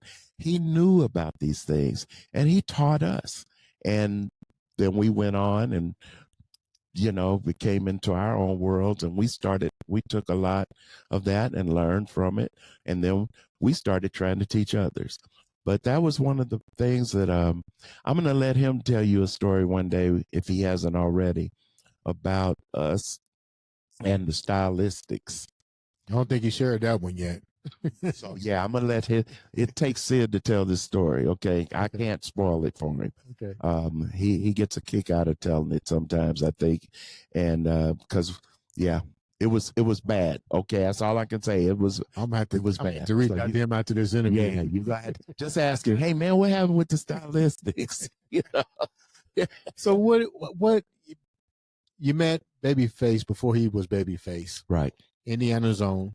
And my hat's off to him for things that he's doing currently by breaking bread with Indiana artists, by, you know, letting Forecast and Brian B. Thomas and those guys showcase their talent. You saw him when he started to where he's at now. Give me your feedback on him. Well, you know, I didn't get a chance to really see Face until he was in Manchild. I don't remember Tarnished Silver. I mean, I wasn't here then. You know, I think I was living probably in Washington, D.C. at the time when him and Melvin, his brother, and they had the group Tarnished Silver. I heard about them. I kept up with everything. Right. But it wasn't until Manchild that I really got to know Kenny. And I thought that, my goodness, this guy's talented. I felt that they were holding him back. I felt the Kenny when Manchild, to me, almost didn't fit. Now, that's just, no, I've never said that. This is the first time publicly. And I say never fit because I always felt like there's something in him that, because they've got a flashy lead singer, you know, Flash and Kevin Farrell, and, you know, a front man, they got these phenomenal musicians, Reggie and playing Mr. Everything, playing everything, and this and that. I kind of felt like Kenny was sheltered, you know, and I'd always heard he was one of those guys that in his room all the time, like me, writing songs. That's what I would do. I'd write songs in my sleep, you know. And so the thing is, we tried to get Kenny. We tried to steal him. We almost had him. And this interview. Why did you not get him? Well, I think two things. Now, he said it. This is his own words. He did it in this interview that I'll tell you offline where to pick up this interview. Okay. This is his words. He said, I couldn't join the enemy. I think he really, deep down inside, to this day, I really think Kenny wanted to come over. But, you know, it's just like anything else, that loyalty. Yeah. And that fear of, you know, retribution, everything else. I might upset these guys, and they still got to do something. You know. But to this day, I really think, because what he said about us as a band meant It was wonderful. And I think you read a caption of that even on this liner note. He respected us, and we did. We were touted as, and a lot of people don't know this, Rapture was touted as the second coming of Earth, Wind, and Fire. Mm. That's how good we were and how diverse we were. We did our own everything. We didn't need sidemen. We were self-contained. We had a 3-piece horn section. We had a 6-piece rhythm section. We didn't need extra female singers and this and that. Everybody sung in the group but the drummer. Everybody. So you got 8 guys that could sing. So we became like Earth, Wind, and Fire, Switch, and everybody else combined into one. Okay. We did some crazy things that drove the country mad. We opened up the debut for Sergeant Pepper's Lonely Hearts Band movie in New York. Rapture was the band that did the party. Wow. Okay, in New York City on the premiere of that movie, with Earth, Wind, and Fire's music was all in that. Mm-hmm. Okay, we go to California. We live out there for 6 months. Man, we tore the Roxy down. I mean, the who's who was out there because we were getting ready to sign with Capitol Records. And that was one of our showcases. We did several showcases. But when we got to the Roxy, man, I'm telling you, Rapture we had a thing that we said Rapture's on the way to the world, and that was going to be our album name, On the Way to the World. And everybody knew we were on our way to the world, and we got shelved. How does that make you feel, looking back on all this? That hurt, because I'm trying to keep these musicians motivated and positive. We're living out in LA, man. We're going in grocery stores, stealing food so we can eat. And see, a lot of people don't get to hear the real shit. Yeah. We're stealing food. It's July, and we got a guy in there with a coat, with a trench coat, walking around the store with these pockets in it. I'm not kidding you. Putting bologna and anything we could get, loaf of bread. People are going and acting like they're going to the counter and walking straight on out the door. Man, we were blessed not to be locked up. Yeah. But that was survival until everything was going to come together, right? So we just and one of our lead singers, one of my best friends at the time, he left. He called his sister, told her to send him some bus money. Had I known he had called her, me and his sister were like this. I would have been able to call her and say, "Don't send him any money. He'll be all right. Don't do it." But she sent him the money. He came home on a Trailways bus from Los Angeles. That disillusioned me to the max.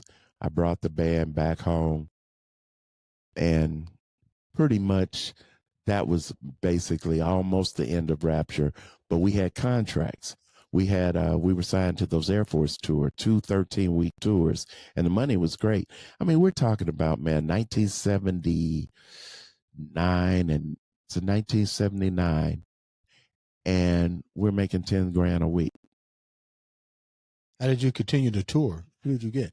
I replaced with some other guys, and the chemistry just wasn't there. When you've built this sound, you've built this marriage, there's a chemistry to this thing. You just can't bring in, I don't care. Guy could bring in Stanley Clark to play bass, but if he might not fit, they're just, you're a great bass player, but you don't fit this, what we do, and I mean, it didn't work. And what really got me, now I've been in this band all this time, ever since I left Spinners, and we nothing but accolades, top. Mm-hmm. We go to, we're on the first 13-week tour there went great. The second 13-week tour was terrible. I'd never been fired in my life from anywhere, especially as a musician. We were in Oklahoma at the Air Force Base there. I can't remember Enid or whatever it was, but we were in Oklahoma. After the show that night, the CO calls me in to his office and told me I was our last night, and we were officially being kicked off the Air Force tour. And he told me the reasons why, which, were no surprise to me. But I said, what was those reasons? It just wasn't no chemistry. It wasn't chemistry as much as it was stuff like things that I didn't even know. Like, let's just say MPs could have arrested some of my band members for drugs and everything else. They thought they were slick. Everybody thinks they can get away with stuff. The MPs went and talked to him and said, look, you're going to have to break that down. Yeah. Or we're going to lock him up. Yeah, because they were hiding marijuana and stuff, bearing it off base, and this and that. But when they would come through, them dogs would smell that stuff. They've been in the van, smoking. And they don't, this is a first too. I've never even ever mentioned this ever. But now I'm 73 years old. You don't even look 73. I'm 73. I just turned 73, September 29th. So 73? Yeah. I'm going to call him after this show. That's crazy. Yeah. You guys don't even look. I guess that's a Christmas addict gene. It is. It's a tiger power, baby. All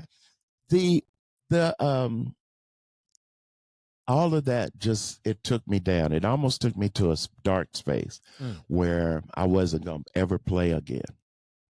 But, passion again, Did you walk away on your own terms? You ain't officially walked away. Let me rephrase this. Yeah. Because it's your passion, which we're going to close out with that passion. But when you decided that you wanted to lessen the load, did you do it comfortably with no regrets? Yes, because what I realized is, one, look at what I did in my lifetime. I've read it, and I mean, like, that's a book. I mean, I had to honestly say, how many people, one, can say they've almost been everywhere in the world?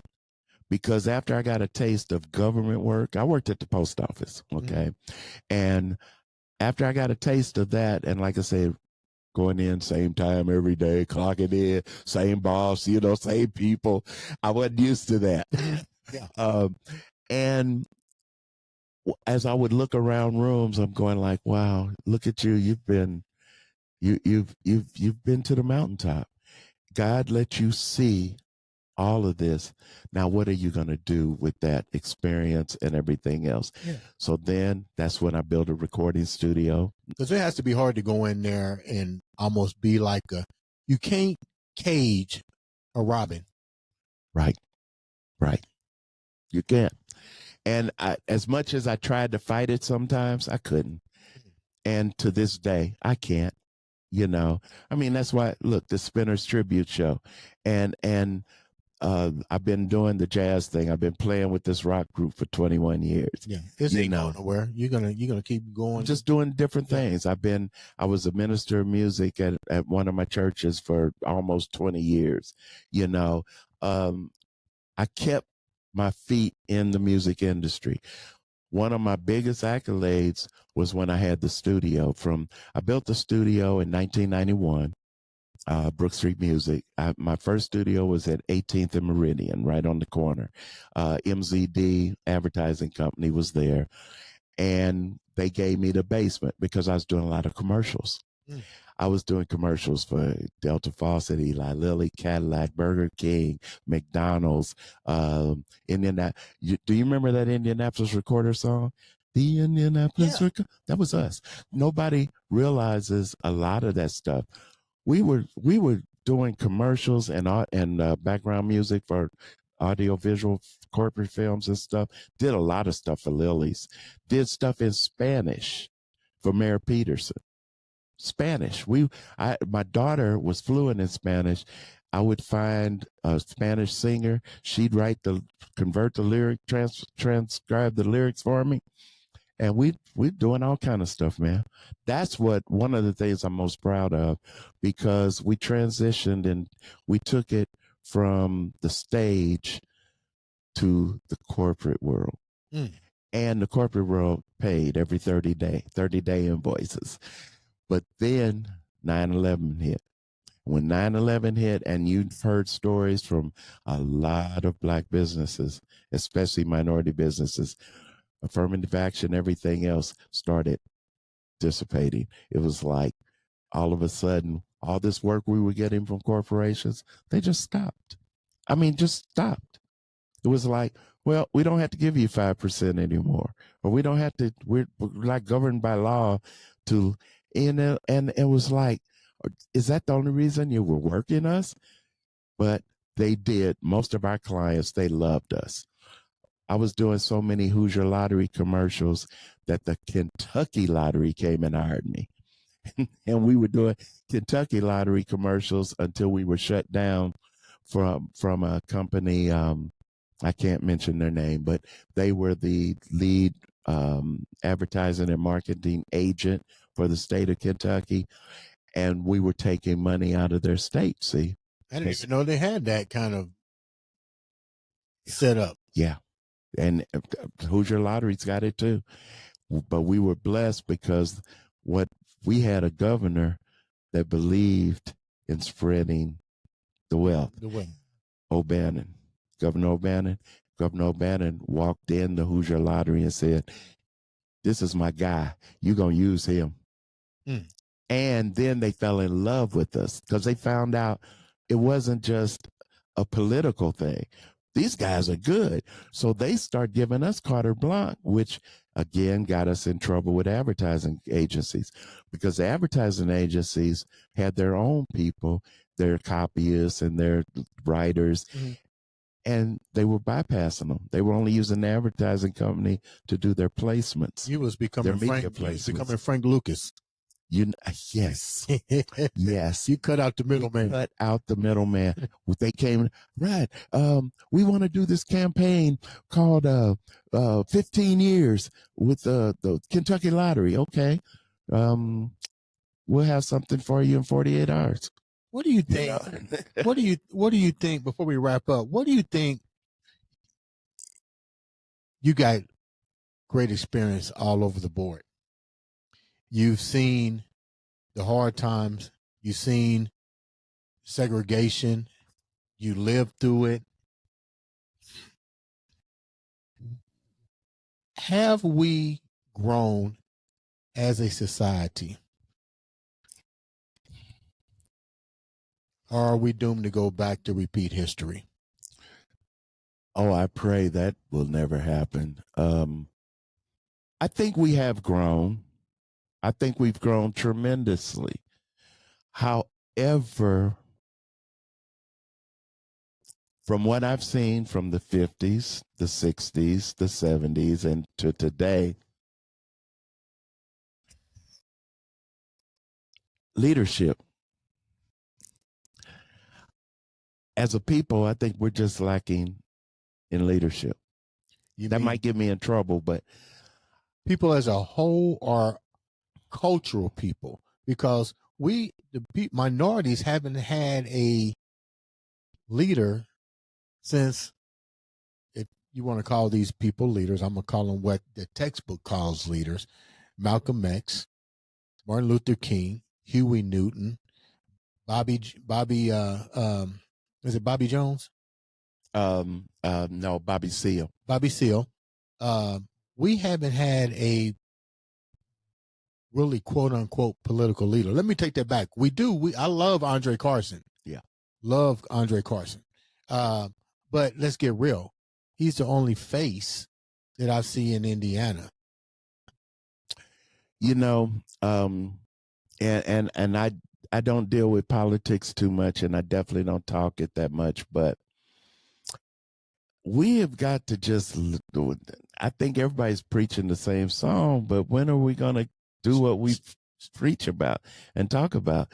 When are we going to come together and realize that we're a $10 billion industry just as a people? We've been that way from when we broke the chains. You know, and I mean, America wouldn't be America without us. Without us, period. Everything that they use, that all Americans use, is invented by us. I mean, you know, it's like I just don't know what it's gonna take. I don't know if I'll ever see it in my lifetime, because I'm already, you know, I got one foot going toward the other way right now. But I don't know. I don't know what it's gonna take. And with technology and everything else, I used to have a saying with my grandkids. They used to get mad at me when they were young a little bit. But I used to tell them, I said, you know, you guys are slaves.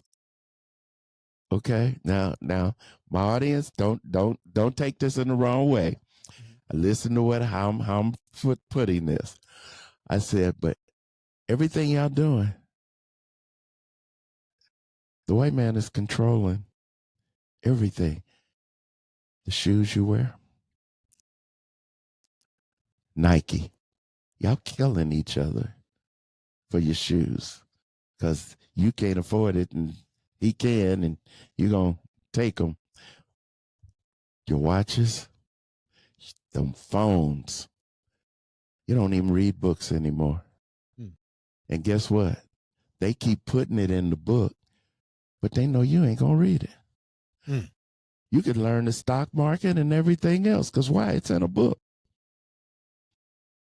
But are you going to pick up the book? It's on your phone. But that ain't what you're doing. You playing games. You're doing this and that. Now we got AI. That's scary. It's scary to me because I work in the medical field now. Okay. I've been a technician in the health field for 11 years. You know, after I retired from one job, I decided I can't stop, Andre. I'm crazy. But anyway, I'm like, are these doctors really studying? Or their paperwork or all their thesis and everything, is AI writing them? They not teaching cursive in school. They taking away the arts. First, every time they have a budget cut, what do they take away? The things that we're passionate about. As a kid, I might have been lost if it hadn't been the fact that I could do instrumental music in fourth grade. You know, I think about those things, man. And, you know, and it's not just my age. Okay. It's not just my age. It's everything is now. We live in a world that success is easily obtained if you hit the lottery the right way. Right. I think I said that right. But I'm not knocking, because I believe that, you know, evolution is evolution. You have to grow, but I get what you're saying. Technology has almost handicapped society as a whole, not just with our people, but just as a whole in general. But with that said, let's talk about something that you're passionate about.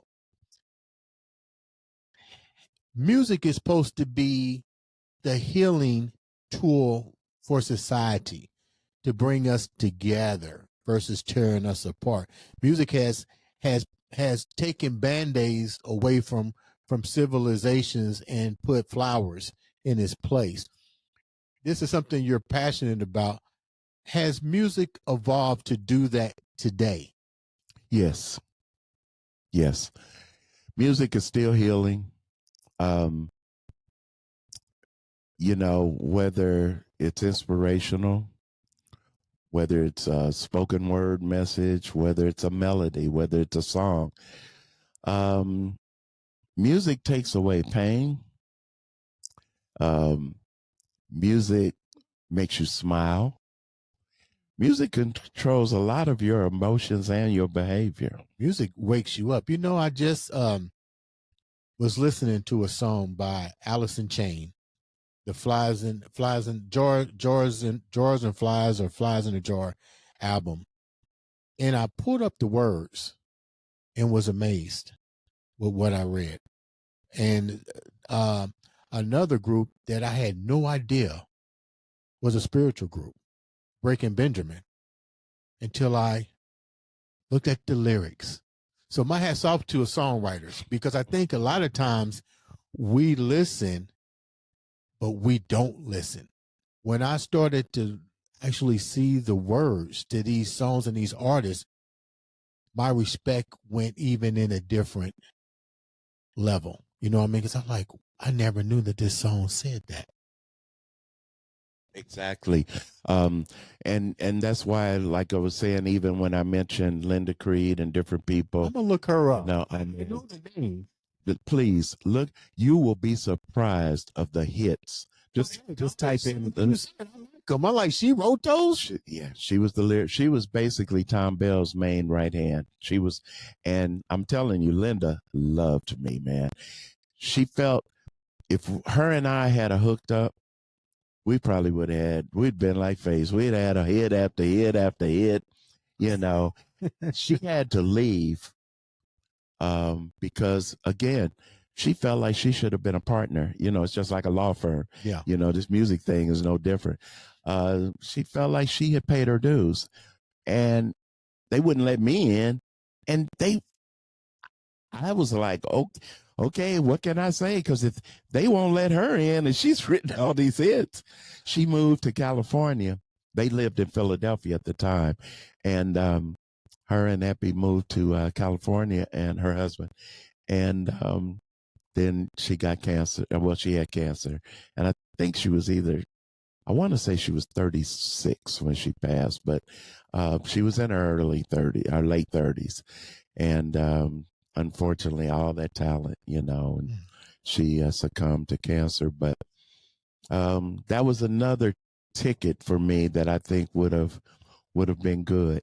So I kind of missed the boat on a couple of things. I turned down the Jacksons thinking the Spinners, not the Spinners themselves, but the record company and the producers were going to start utilizing my skills a little more. Mm-hmm. And didn't happen. And then when I do get my own group and we get there, then we break up.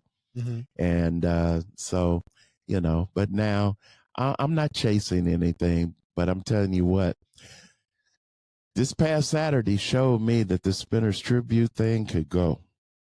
Well, it also shows too that it also shows that what that lady shared with you manifests. Before we wrap up, tell me about passion. What did you not know, or what you thought you knew passion was, and later find out it goes a lot deeper than that? It's almost one word: my heart. Wow. It's almost just heart. Everything's, the heart is the thing that's pumping all the time. Without the heart, Nothing. You ain't breathing. You ain't thinking. You ain't talking without the heart. And I had to, what I learned was my heartbeat drove everything that I do. And when my heart stops beating, that's when, you lose focus. And even physically, it might not stop beating, but the passion comes from the heart. And you got to have vision. And you've got to continue no matter the bumps, the bruises, the ups and downs, if you really, really, really are passionate about what you do, you're not going to let anything stop your heart from beating if you can keep from it. And that's driven me ever since. I have no regrets. I think we could have been successful. Let's say if LA and Babyface had taken the chance on not, I'm not saying the world. Let's just say, I'm just saying me. Mm-hmm. What if they had said, I remember that guy. He used to write or something. Or Mm-hmm. let's give him an opportunity. I think that it would have been 100. Okay, Mm-hmm. but that didn't happen. I don't dwell on things like that. I'm happy for their success. I know people. Again, that word hate is a strong thing, but they have that term haters.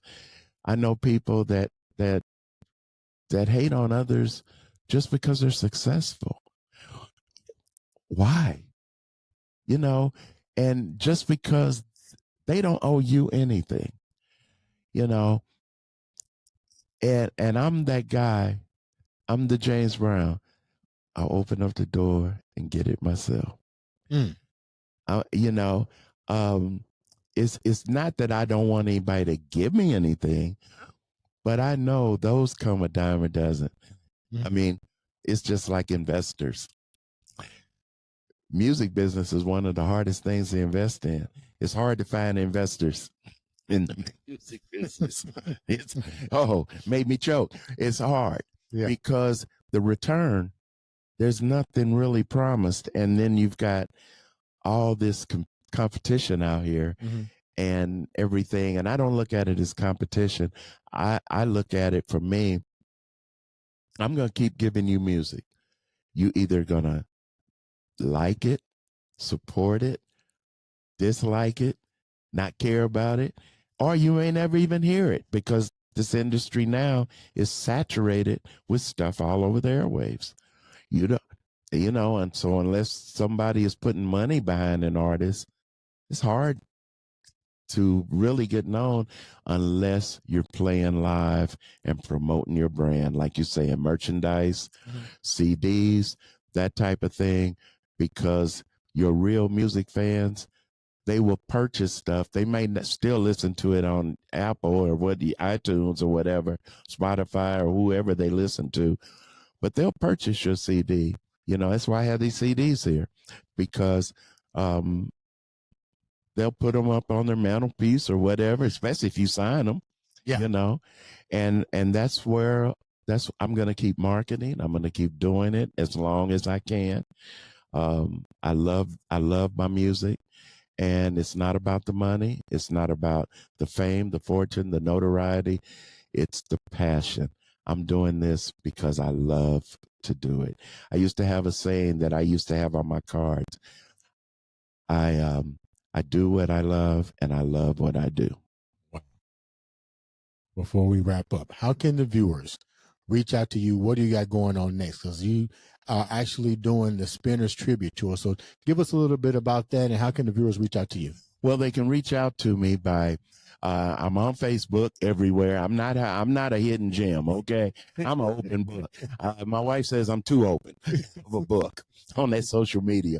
But Rodney Stepp, the website is simple, rodneystepp.com. Right. The groups and everything else, if you can't get me on social media, the business number is 213-640-7664. You can get me at stepnation@gmail.com. I'm telling you, I'm an open book. You can find me and you can send me those checks that, just I can take Venmo, PayPal. No, but if you just want to, donate. But my biggest show, next one, is December 6th. Okay. It's my 5th year. Wow. And I'm looking for sponsors. I'm still 5 years I've done this, Andre, and I haven't had a sponsor yet. Nobody has supported me in the city. They're going to support you. They're gonna support. Except for me and the Madam Walker. Madam Walker's been good to me, and I've been good to them. But it's at the Madam Walker Legacy Center, December the 6th. It's called a Holiday Soul Review. It'll be Rodney Stepp Experience, Men in the Fire, Stacy McCracken, and the IU Soul Review is going to be doing a big show. And this is my celebration for 5 years. We have sold out this show every December. Now, is this a black tie affair? What's the dress code? No, it's just, it can be casual, but a lot of people dress up, it's their time to come dressed, know. Yeah. So it almost turns out to be a fashion show, but you don't have to, jeans is fine, know, and it's a family affair. You can bring your kids. Now there is alcohol served, but you have to have a band and stuff. But it's in a theater setting, so it's cool. We start early. We start at 7:00. We want you home by 10:00. Okay. Come on, man. I've shared it. I told you I was on book. I'm 73. I don't want to be out tonight. Hey, it's like when I was a kid. Be home at 11, Rodney. 11 come on. Go to 30.